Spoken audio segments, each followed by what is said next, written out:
Minister Lamola, Excellencies, colleagues, I join other members in thanking you, Minister, for convening this meeting and reaffirm India's support for the priorities of the South African G20 presidency.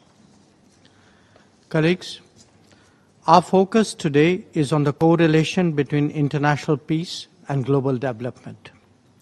In recent times, that is well established as both deteriorated in parallel.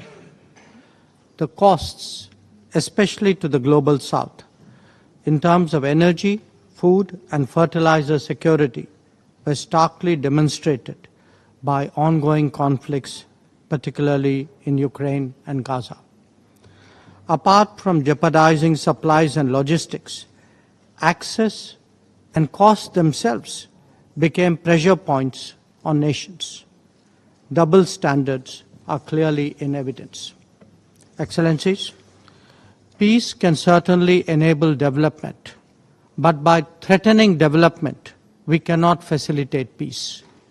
Making energy and other essentials more uncertain in an economically fragile situation helps no one.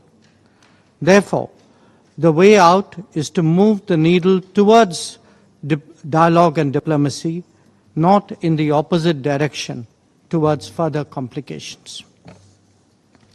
In any conflict situation, there will be a few who have the ability to engage both sides. Such countries can be utilized by the international community, both to achieve peace and to maintain it thereafter.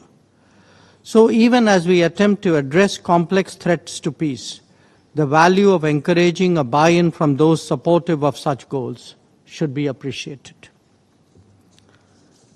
A persistent threat to development is that perennial disruptor of peace, terrorism.